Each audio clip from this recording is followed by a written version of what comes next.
Okay, hi everyone. Welcome again to this session, Retirement Planning for Solopreneurs. We're so glad that you could join us today. My name is Kelly Masson. I'm a business advisor here at WeBC. I'm joining you from Nanaimo, which is the traditional territory of the Nanaimo people. And I welcome you to let us know whose traditional territories you're joining us from today. You're welcome to introduce yourself in the chat. Let us know where you are. We also love to hear from you. If there's a topic that you'd like us to consider for a future webinar, you can pop that in the chat too. We're always happy to get that feedback. We'll also have a feedback poll at the end of this session.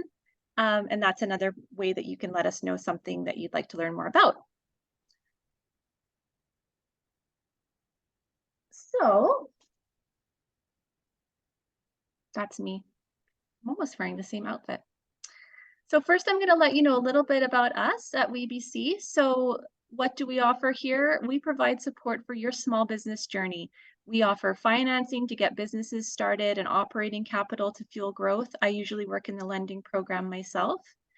We offer more flexibility than traditional lenders, and that's because we take a holistic approach. So we're able to provide loans that are based on your business viability and not on formulas.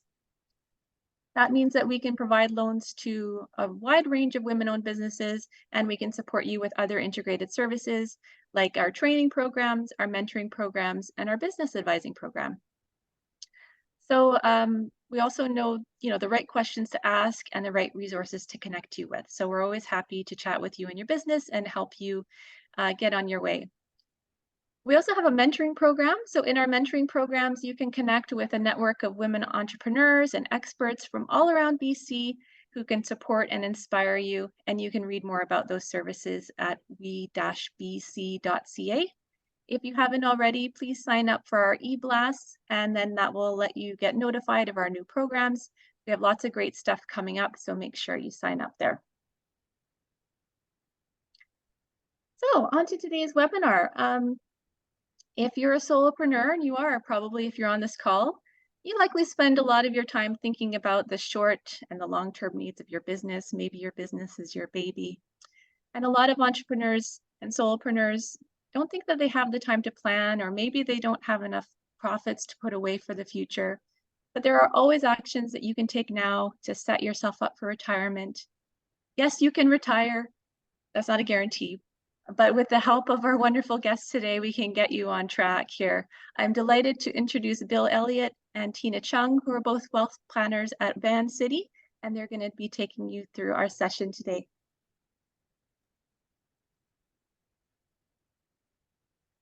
Excellent. Thank you so much, Kelly. Thank you everyone for allowing us to join you today. It's my pleasure and Tina's pleasure to be here with you. So my name is Bill Elliott. I work with Vancity as a wealth planner. I've been in the industry for about 25 years now, 25 plus. It's gone by pretty quickly. But a big part of my role at Vancity is working with business members and clients, just like yourselves. So that's part of the reason that I've been invited to come chat today. And I'm just going to share my screen.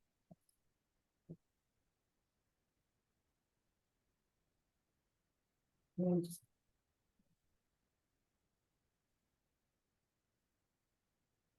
hopefully you can see that.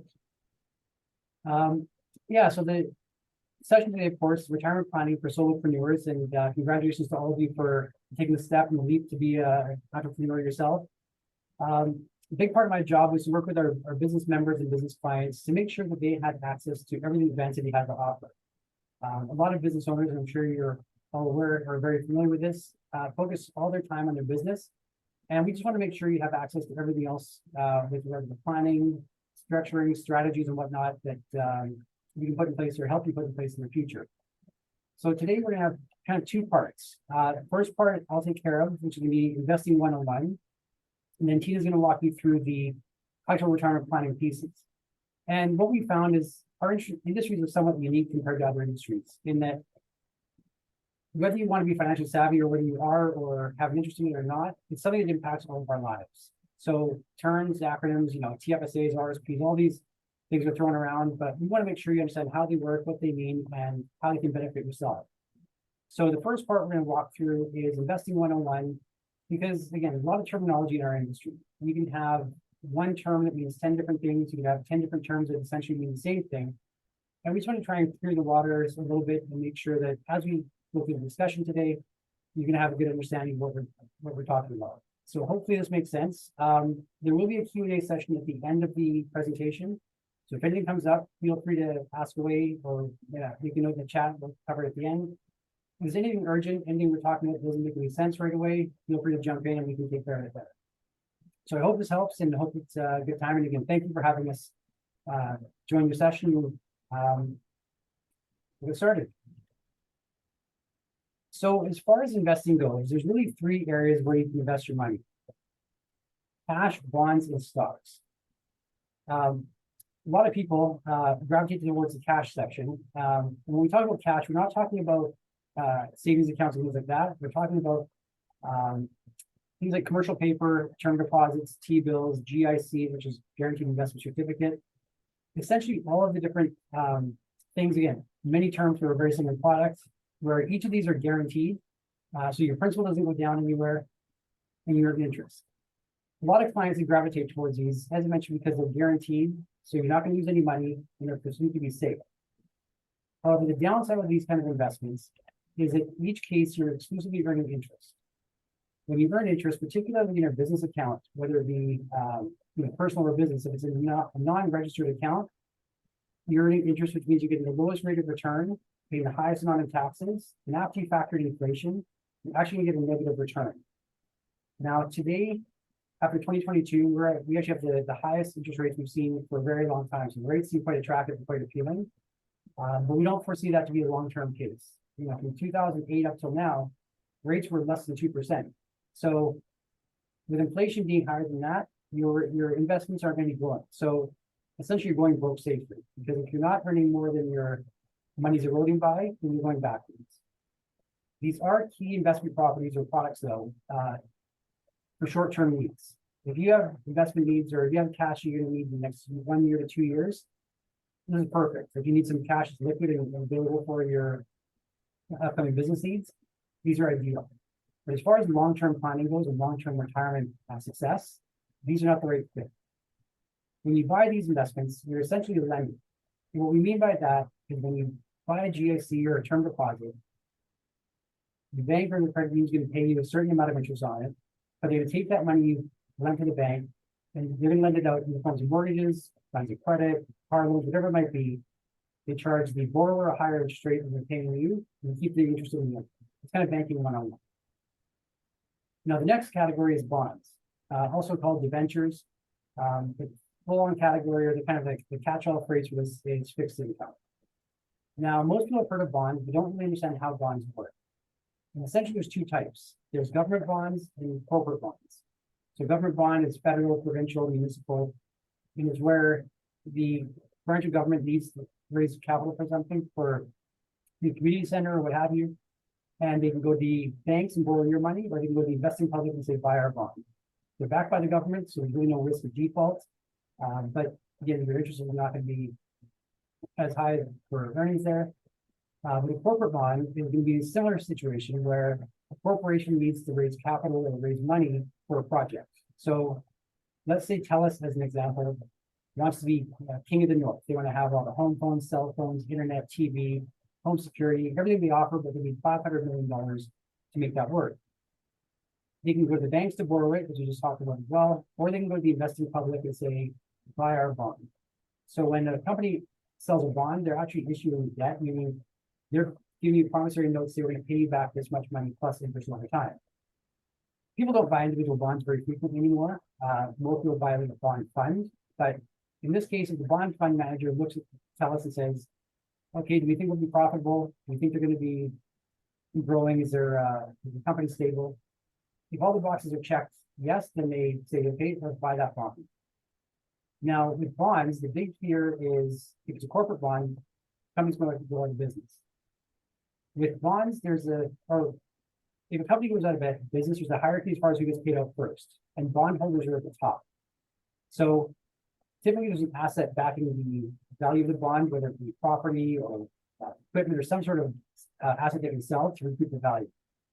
Debentures, very similar, except they don't have that asset guarantee, so you might earn a little bit more. But again, fixed income is kind of a catch-all phrase for this type of product. Really, when you buy this, however, again, you're a lender, because you're lending that company or the government your money or their project with the promise of them paying it back. Now, if we're comfortable and confident that TELUS in this example is going to repay their debts, they're going to be growing, they're going to be profitable, instead of being a lender, you can go to the other side of it and be an owner. So when you buy a stock, also known as an equity, you're actually an owner of the company. But when you buy a share, it's kind of like buying one brick in BC Place. You don't get parking passes, you don't get event tickets, you don't even get a hot dog. However, as the proportionate value of BC Place increases, so does the value of your brick. So what we look for is for companies that will be growing and be successful over time, so that the value of their stock you buy increases and grows with it. A lot of stocks that we invest in for people have what we call profit sharing or dividends. So basically what that means is if you have this one share of Bank of Montreal, they're going to pay you a $3 bonus saying, thanks for being part of this journey with us. For every share you have, we're going to pay you $3. So if you have 100 shares, you can have a nice $300 bonus or dividend payment coming to you. It doesn't matter if the stocks are up or down in value. So when markets are pretty choppy, a dividend company is great because you're going to get that automatic payment as you go through automatically. And dividends are one of the most tax efficient ways of earning income. Historically speaking, the most profitable or the most stable portfolio you could have was 20% in stock and 80% in bonds. Reason being is you want to have some of that stock for the growth aspect of it, you can get the float of successful profits, and the 80% is the bond, which is that more stable structure part. Today, however, we're looking at say about 35% stock, 65% in bonds is where the mix is where you want to be to protect against inflation. A lot of people, when we look at this chart, cash, bonds, and stocks, they look at it as a risk wheel, with cash being the most secure and stocks being the most risky. When in reality, the safety really comes in the mix of the three different products.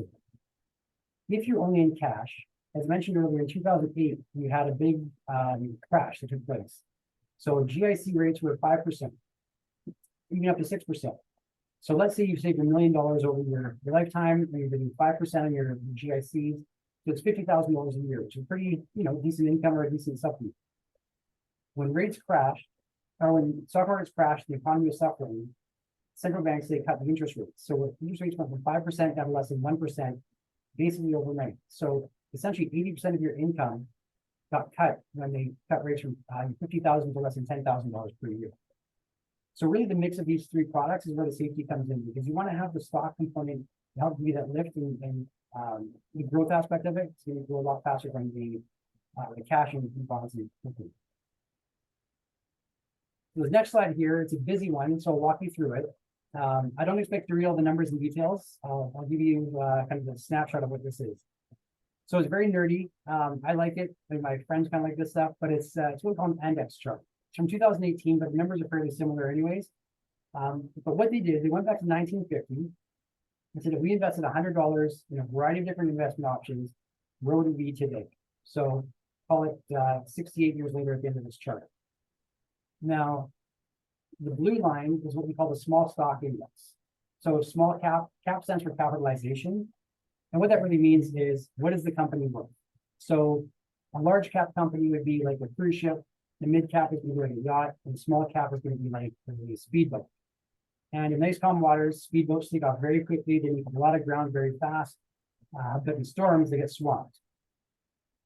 A cruise ship, on the other hand, doesn't take off very fast, it doesn't change directions very quickly, but it can weather those storms. So when we look for companies, we look for a mix of these different things depending on what their needs are and what their goals are. But the dark blue line in this chart is what would be the speedboat category, that small cap company. And what it shows us over the 68 years in this example is from 1950 to the end of 2018, your $100 would have grown to almost $800,000, which is pretty amazing and very impressive. However, it is the most volatile, so the ups and downs are pretty severe, and most people wouldn't be able to weather the storms from an emotional standpoint or what have you, because it's pretty choppy. The blue line, the lighter blue line below it is the U.S. large cap, so that'd be kind of that cruise ship category. Has an average of 11.7% return per year, and the $100 over the 68 years is now worth just shy of $200,000. If we look at the red line and actually the gold line right below it, the red line is the Canadian stock market and the gold line is the balanced portfolio. So a balanced portfolio is what we call a mix of 60% in stock and 40% in bonds. And that's where most pension funds are managed. And the reason we use the pension fund as kind of the reference point is that Canada Pension Plan, teachers' pension, corporate pension plans tend to be the 60-40 benchmark. And the pension plan is intended to be there as long as there's people drawing from that plan. So they want to have responsible growth over the longer term. They also have stability enough where it's not going to get crushed in bad markets because we want to have that consistent growth. What I like about this diagram here is that at the end of the day, the red line and the yellow line have a very similar endpoint to them. But what I like about the yellow line is much smoother. So the highs may not be as high, but the lows aren't quite as low. And what we've found over the years is if we can take the if we can make the line as smooth as possible for our clients and our members, they're more comfortable and confident with the investments. And you can stay the course and let it grow. 2022 was a very challenging year. So anyone that's been invested, you're probably very well aware of that. So ideally, we want to try and minimize those really high highs and low lows. We want to keep it as nice and consistent as possible. Keep it very boring, but easy to work with. This next slide here, red box is the Canadian market, the blue box is the US market, but again, we'll focus on that gold box there. And what this slide represents is the variability in investment returns based on how long you're invested for. So the first panel on the far left is what would the variability be for a 1 year return? So if you were investing funds for 1 year, we certainly wouldn't recommend the markets, mainly because you could be very successful, but you could also have significant losses as well.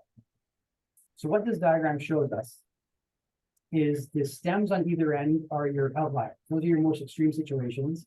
The box is about 80% of the time what the results are going to be. And the line across the middle is basically the average over those years. So what this shows us is in a 1 year period, the worst that's ever been was September 74 was down almost 25%. However, it was up almost 60% in June 83, but on average, it can be down about 5, up as high as about 25. With that being said, though, because those ranges are so volatile, if you said we need this money in a year's time, we wouldn't recommend investing in the markets. Whenever we talk about market-based investments, so things in stocks, we always talk about 5 years or longer, long-term perspective. And the reason for that is we don't know when the market's going to go up and down. We know that they will.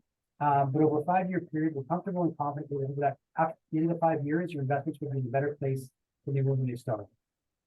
And if we look at the next column, over a 3 year period, the variability really shrinks.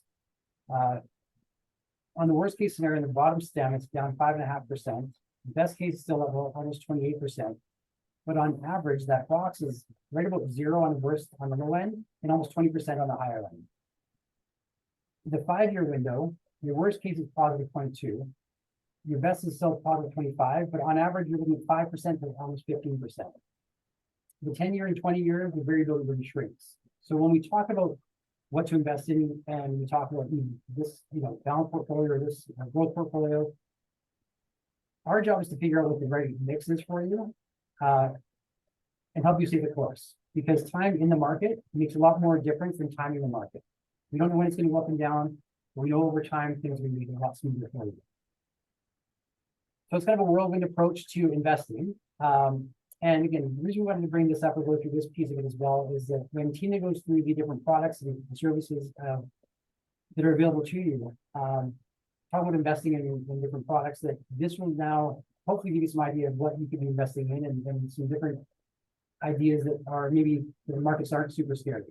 There's definitely good years, there are definitely down years, but overall, you're going to have a much better return to fund that retirement and build that nest egg for yourself. So with that being said, I'll hand it over to Tina, and she can talk about the solo retirement plan for solopreneurs. Thank you, Bill. Happy Wednesday, everyone. That's great, Bill, for speaking on the different asset allocation, different vehicles that's available. And really it stems from planning ahead and really building that roadmap. So it's really similar to how to build for your retirement. So what is retirement?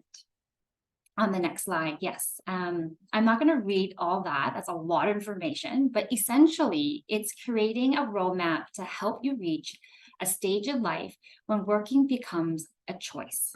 In other words, it's figuring out what you want retirement life to look like and saving enough money to fulfill that lifestyle. On the next slide is, well, how does business owner retire? Well, retirement planning for business owners is unique because there isn't a cookie cutter process. It can be challenging to business owners because your present is integral to the business itself. So how do business owner retire? Let's explore 5 simple steps.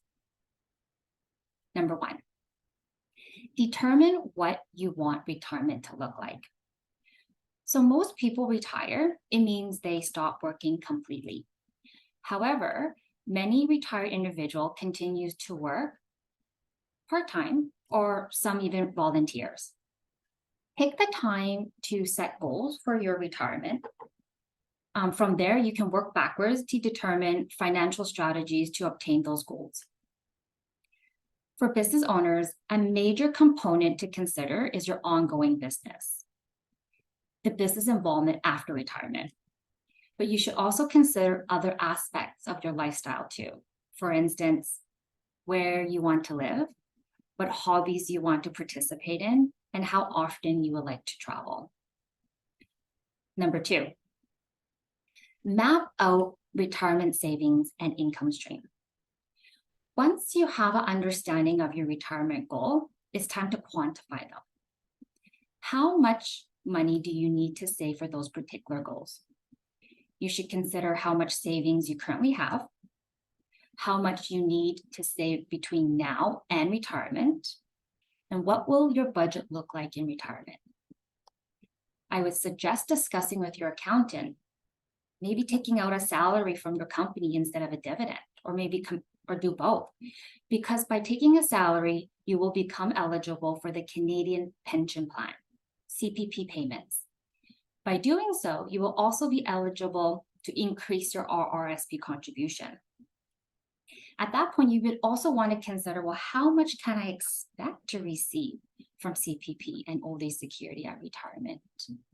And if you're withdrawing a salary after retirement, if you choose to keep your company intact, that's something you want to put on the roadmap as well, income stream. Number 3. On the next slide, it's about financial tools available to you. So in Canada, we're very fortunate to have access to powerful financial tools which help us save for retirement, such as registered retirement savings plan, tax-free savings account, non-registered, and there's something called first home savings account. If you don't have room in your RRSP and you don't own a home, consider contributing to first home savings account to get a tax deduction. And if you don't use the first home savings account, you can transfer it to your RRSP, so registered retirement savings plan, without requiring RRSP contribution room. Consider taking a salary from your business. We kind of touched on that earlier. Number 4. Things that we need to think about as well is sale, wind down, or restructuring of business. If you plan to retire, if your retirement is to stop working completely, you will also need to strategize a plan for what will happen with your business. Will you need to sell or wind down the business? The process can take some time, sometimes as long as a year or more. Be sure to factor that aspect into your retirement plan. If you choose to sell or find a buyer, you will receive a lump sum. So the lump sum proceed will be also implemented in your retirement plan. For those who wants to continue their business operation in retirement, well, you need to strategize a plan on what will happen when you step back from your business. Are you going to groom a successor? hire and train a new personnel to take over the responsibility, or downsize the company. Devise an exit strategy from your business. Create a plan on how you will exit the company and when would you want to begin that process. Last, number 5, revisit, execute, and retire. And we highly recommend you revisit your plan every 3 to 5 years at a minimum. Activities in your business can change over time, which means it's time to revise and plan again accordingly. For example, if you earn more income in a particular year, try to invest more into your retirement nest egg. Or if you find a buyer of your business early, maybe you can retire earlier too. After devising and revising, execute your plan. So the next slide, we're going to talk about 7 possible sources of retirement income for entrepreneurs. And I'm going to talk in a very high level. So number 1, sale of business. A good starting point is ask yourself, can I sell my business? And then for how much? And finally, to whom? Does your business depend almost exclusively on your personal expertise?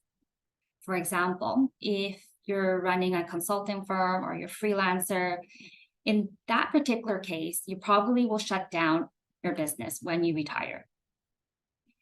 Your business is with assets like equipment, inventory, dealing with intellectual property, a client list, or goodwill. In that case, it could be a good candidate for a sale. Number 2, Canadian pension plan.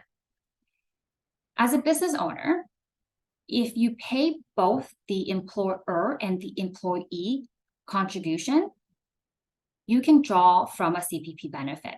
And you can find out by logging on to My Service Canada account to find out your benefit entitlement. Old age security.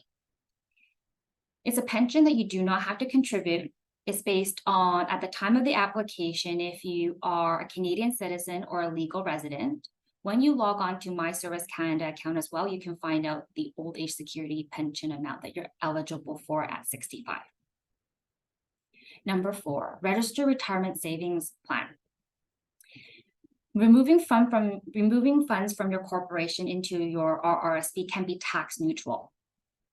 Have that conversation with your accountant. Is that beneficial for you? Because that will give you the ability to make spousal contribution and the potential of using income splitting rules at retirement. Tax-free savings account. I really don't like that name. I'd rather call it tax-free investment account. And it's such a powerful vehicle. If you never own a tax-free savings account as of January 1st, 2023, and if you turn 18 before the year of 2009, you can contribute up to $88,000. And it's an effective way to build another tax-efficient source of retirement income. Dividend distribution. Dividend from your corporation is be a source of income. And lastly, maybe an individual pension plan will work for yourself. It's a pension plan that is designed for individuals, and it's an effective way of taking money from your business profit and savings. And it's like an RRSP where it's a creditor proof. The only thing is the company has to be incorporated. So in the next slide, we're going to talk about some of the pitfalls to avoid. Aside from ignoring the importance of savings for retirement altogether, there are numbers of common pitfalls that regularly hurt self-employed Canadians when it comes to retirement. One is not factoring in taxes. Understand how various streams of income are taxed during retirement is important. For an example, CPP is taxable, while tax-free savings account withdrawals, on the other hand, are tax-free. Not getting enough insurance. Having proper coverage for unexpected events, for example, an unexpected disability, can restrict your ability to work and earn income. Lastly, is to invest all your profits into your business. It's tempting to invest as much of your income back to your business as possible, especially when you're building your business and you're growing your business. When business are going well, it can feel like a better investment to put it back into the business and grow, and rather contributing to retirement savings account. However, the future is always uncertain, and very successful business can take a pause and turn at times. So lastly, I want to end the presentation on one note, one takeaway is avoid making your business the main savings vehicle, and tap into other plans and tactics to help support your short, medium, and long-term savings by working with your accountant, with your financial advisor, to strategize a retirement around how you will access government benefits such as CPP and old age securities, and personal savings account like RRSPs, registered retirement savings plan, tax-free savings account, and non-registered. So that concludes my presentation. So I'll pass it back to Kelly. Hi, everyone. Thank you so much for that presentation. I think we'd all agree that it was very insightful. I love that graph that Bill showed. It just shows how your money can grow so differently. And some people might not have noticed that it's like a logarithmic scale on the side. So it's even more growth than the chart even looks. Is that right, Bill? So I was looking at the numbers and it was like, anyway, maybe we're getting into a bit of math here. So we do have some time for some questions and answers. We have some questions in the Q&A that I can read out. And I also wanted to just, this was touched on a little bit, but I wonder, I'll open up with some questions and Bill or Tina can take it. What is the difference from a retirement planning purposes of paying yourself with dividends versus putting yourself on the payroll? Can you maybe spell that out a little bit more in terms of how that impacts your benefits?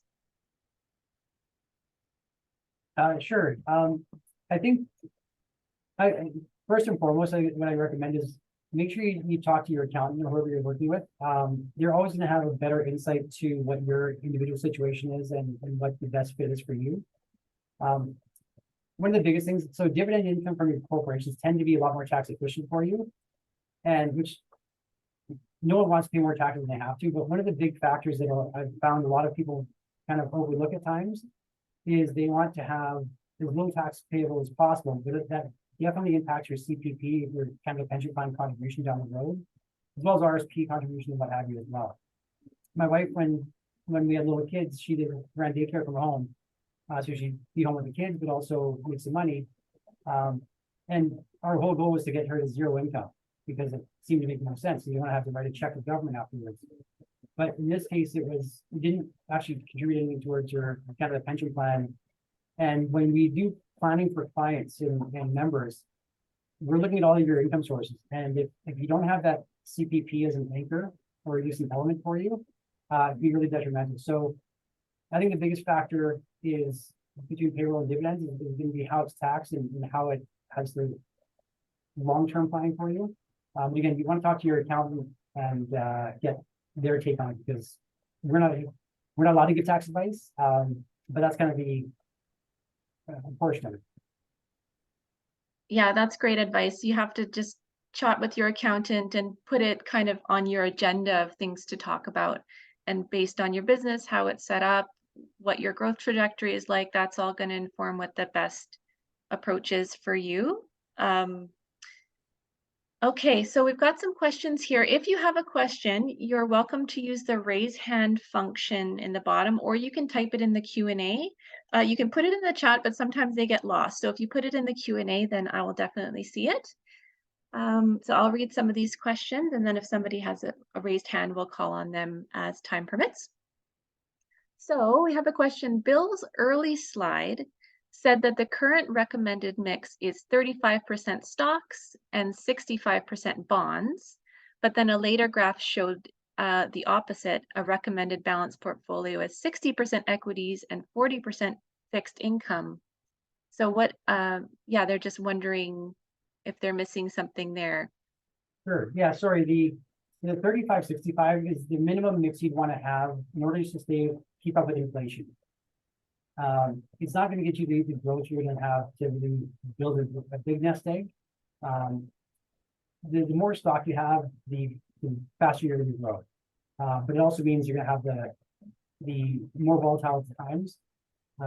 Historically, 80-20 was just to maintain your buying power. That's now changed with interest rates changing over the years and whatnot. So it's 35% stock, 65% bonds is the mix you want to have just to maintain, but it's not going to get you the growth you're looking for. It's more of just trying to keep up with inflation. If we're looking for to build that nest egg, yeah, I'd say a balanced portfolio. In the low you'd want to go, and if you have time on your side, I'd say even a higher percentage in the stock side of things.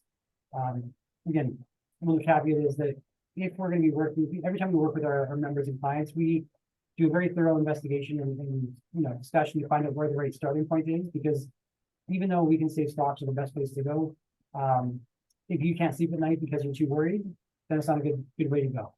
So our job is to help find that starting point and that mix for you, but the higher stock portion will traditionally give you the better growth as well. Right. And to add on to that, how does that mix between stocks and fixed income change over time and as you get older?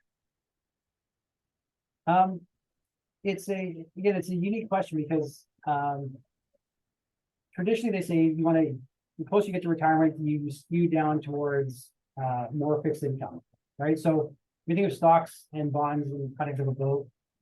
Stocks would be the motor and bonds would be the rudder. So if you're all stock, you're gonna go faster, but it'll be a choppier trip. If you're all bonds, it'll be all rudder, and it should be pretty stable. We're not gonna move very fast. So it depends on again, it's more of an individual situation. That if my grandmother was 94 when she passed away and she was fully invested. Not with me, she grew up on a farm in Manitoba. But for her, she knew her money worked better being invested than not. And I've had others who are much younger and not comfortable with the markets. So if you don't need to take on as much risk, we'll certainly advise you to maybe scale back because you don't need the volatility if you're in a position where you have enough income and resources. But as looking at your mix and the comfort level of where you're at, in the balanced portfolio going into retirement, in most cases is not a bad place to be. Right. So it sounds like a personalized approach is really what you need. So another question, someone here is saying, I'm a solopreneur. I have a business number, but I'm not incorporated. I'm planning to at some point. When you're incorporated versus not incorporated, does that change anything in terms of your retirement planning? It's a good question. I don't know that I have a good answer for that though. Yeah, I imagine there's going to be stuff in there about that has to do with how you're paying yourself, right? There could be implications if you're a solopreneur and you're a sole proprietor, all of your income is your income as a person, as an individual. When you're incorporated, you might have some other options available to you using your corporation to pay yourself. So I think that definitely sounds like a situation where you need to speak to an accountant or someone with the ability to provide that professional advice. Okay. We have a question here, somebody who is a dual citizen of Canada and France. Is there any expertise on how to handle retirement for both countries? Or I would imagine, are there some considerations for people who have dual citizenship in general? I think one of the big ones is looking at the estate planning piece and maybe having dual wills. If you have assets in both countries, then it's worth having a will in both countries because they may have different rules and different laws. If you don't have any assets, then I don't think there's any other will planning. Depending on how long they may have lived in the other country, they may have a pension coming from there as well. I was speaking with a client earlier today that was in the UK and Ireland for many years and now in Canada. So they're going to be receiving a UK pension. So again, that factors into the retirement planning piece of it. And I think some European nations have some generous pensions, but I can't say specifically about France. As far as the income part goes, just be aware of if there's any tax reporting that has to be done. For the longest time, if you were a US citizen but lived in Canada, didn't have any income, so you moved here when you were 10, you still have a passport, the US changed the rule a few years back where you have to declare or report every single year, even if you have zero income. I don't know why. I think they're just trying to get their hooks in people for taxes if there's any worldwide taxes that are owed. But check the country that you're a dual citizen from, and maybe have a rule that's similar, and hopefully not. But those are a few things I look at. Great. Those are some good tips. Okay, next question. Someone is asking about the GIS, so the Guaranteed Income Supplement. What are the requirements to collect that? Can you speak to that in a general term? So I'll take that one, Bill. So the guaranteed income is based on income, and it depends on if you are married, common law, or single. So there's different thresholds. And when you can apply for the GIS is when you're eligible at 65. It's income test, and it's non-taxable. There is a really good website on the My Service Canada, where they can actually answer 10 questions, and you can find out if you actually qualify for GIS. And it's just a calculator, and it's very intuitive. I would recommend you go in there. It asks you questions of how old are you? Are you married? Do you have a spouse? Because they will talk in about, can your spouse even receive an allowance as well? Great. I wonder if Jen from WeBC is able to poke around and find that link. I'll find it and I put it on to the chat. Wonderful, thank you. It's actually, the link is on My Services Canada at the end of the presentation, which we can send out as well. It's in the sources page at the very last slide there. It's on there too. Great. Okay, another question. Oh, this one is probably related to people who are looking to sell their business to help them retire. This person is asking, is there someone who can assist to determine the value of a business that you want to sell? Definitely there are. I don't know any that I recommend off the top of my head. But yeah, there are people who will go out and value your business, and I think would BDC be part of that as well? I don't know if they'd have people that can kind of give you a valuation or expectation of what it's worth. Yeah, I think we often work with folks who want to buy or sell a business, and there are different ways to figure it out. There's certified business valuators who are specially trained to do business valuation, but it can be expensive to get that done. So if you're a small business, you might find that the fees to do that are quite high. So often people will get their opinions. It's all based on the market, right? It's based on what the business is worth, what someone will pay for it. So I think the best start there is you can make a business advising appointment with us here at WeBC, and we can help you understand what those options might be. You can talk to business valuators, you can talk to your accountant. You can also talk to business brokers who can give you an idea of what the ranges are. So those are the kinds of resources I would suggest. But again, the certified business evaluators are the ones who have the real knowledge of what goes into all of the valuation factors, and there's a lot of them. Okay, a few more questions here. We're doing pretty good for time. Someone is asking why is there a penalty for taking more than a certain percentage of investments? What might the implications be? That was from an anonymous person. I'm not quite sure if I understand that question. Maybe if that person can add a little bit more detail in the chat or in the Q&A, we can get to that question, unless you understand it, Bill? No, so what was the question again? I'm trying to... Well, they're asking if there's a penalty for taking more than a certain percentage of investments. I wonder if the penalty has to do with, I was wondering if it had to do with TFSAs, but I'm not sure. If you're the person who asked that question, then give us a little more clarification and we'll get back to that. Yeah, I mean, there's a penalty if you over contribute in your tax savings account, 1% per month for whatever you're over. You have to pay back. So when you contribute to an RSP, you get a tax refund or a tax deduction. When you take the money out, you pay taxes on it. So some people feel like that's a penalty. But I don't, yeah, as far as the other question, we need more clarification, we agree. Are there implications when you start drawing from your RRSP? Are there limits to how much you can take out every year? There's no limit. You can take out as much as you like, but whatever, every dollar you take out is taxed as income. So if it's so when you have your RSP, you're contributing money, building that nest egg.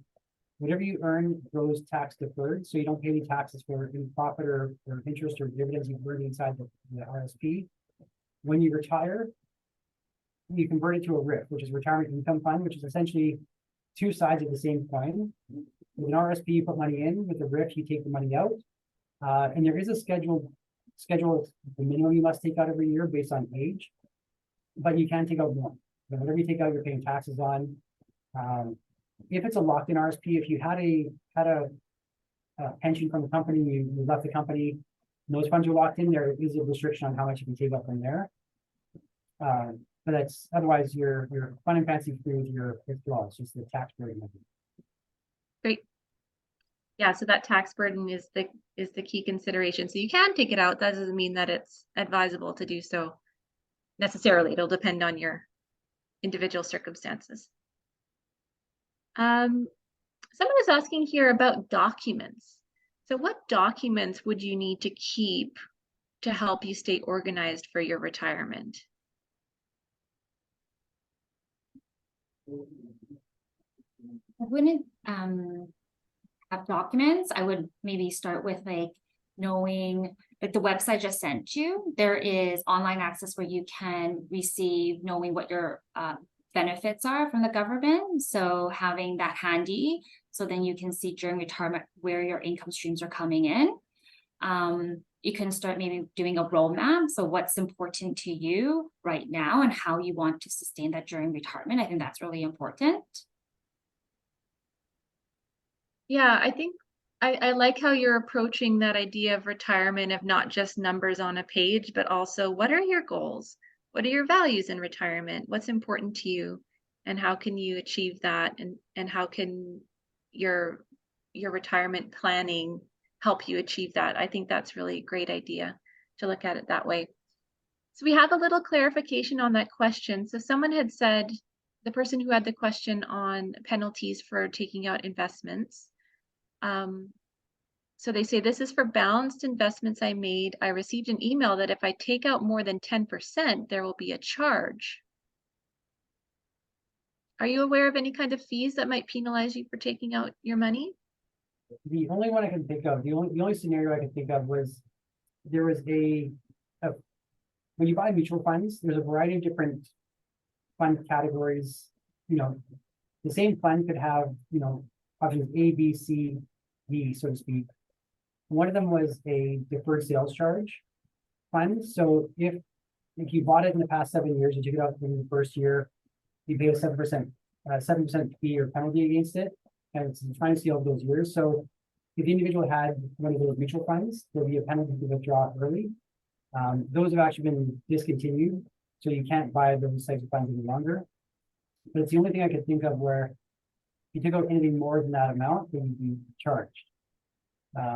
With the RSP, if you do withdrawal, they have automatic withholding tax. So if you take out 5,000 or less, there's a 10% withholding tax. So it's not a penalty; it just goes prepays your taxes for you. So I don't know if that's what we're referring to, but most times any investment you hold, there's no obligated withholding period aside from like a 1 month kind of window. So yeah, I'm not really sure, but I'm happy to chat if they have specific questions or specific funds. Yeah, that makes sense. Maybe it's that withholding tax. I think that's a great reminder for folks when they're getting into buying investments. You know, looking at the fine print, making sure you understand if there's any fees associated with it. Sometimes there's fees when you want to move money from one institution to another. It's always good to understand what those are. And, you know, understanding the investment fees that come along with different investments. That's all really important as well. Another question here. Did I hear correctly that you can move money tax neutral from a business that is incorporated into an RRSP? Would that be better than taking dividends over, say, 10 years in retirement?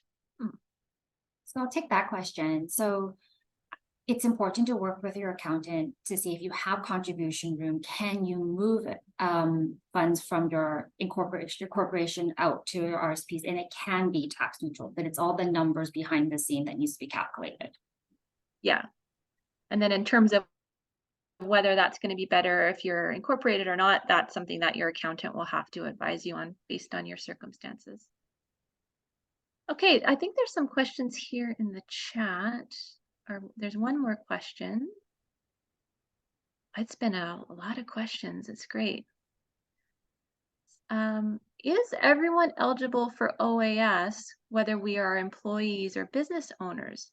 Do we just have to be on salary? So old age security is not based on income. It's based on if the year that you apply at 65, you're a Canadian citizen or a legal resident.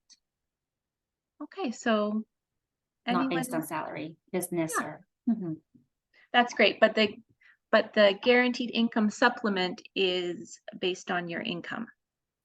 65. And then CPP is based on the contributions that you've made over time. Correct.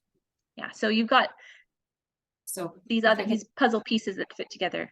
and if I could take a step back, that's why if you're just receiving dividend from your company, you're not contributing to the Canadian pension plan.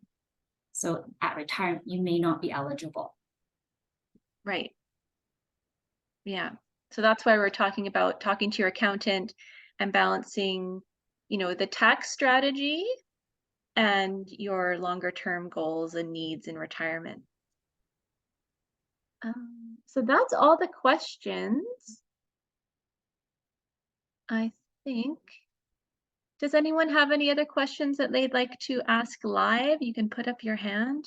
I see a question here. Do we automatically get old age security? No, you do. We recommend you apply 6 to 9 months before you turn 65. Wonderful. Okay, I'm just going to put up another slide here. Oh, sorry, everyone. Bill and Tina, are there any other tips that you have or closing things that you'd like to share with everyone? I think just, again, thank you for having us out today. If I can be of service or Tina can be of service for any questions or if we just take the next steps or both be in the accounts or anything like that, I'm very happy to do so. And I think I'll be providing our contact information. So please feel free to reach out and more than happy to help. Hey, I was trying to share my screen, but it's not letting me. So it was just something talking about our upcoming events. If you'd like to know about our upcoming events, we always suggest that you sign up for our e-blast and look at our website. We've got some really neat stuff coming up in the works. We've got some stuff on venture capital, always exciting things happening in our We Cafe series. We are going to now launch a poll to get some feedback. Obviously, we'd like to thank Bill and Tina for sharing their time with us today. I think we'd all agree that our retirement knowledge is much richer now, having learned all of this. Thank you so much for joining, and please take a second to let us know what you thought of this session. If you can think of any other things that you'd like to learn about, please let us know. You can always send us a note, and we're very happy to take your feedback.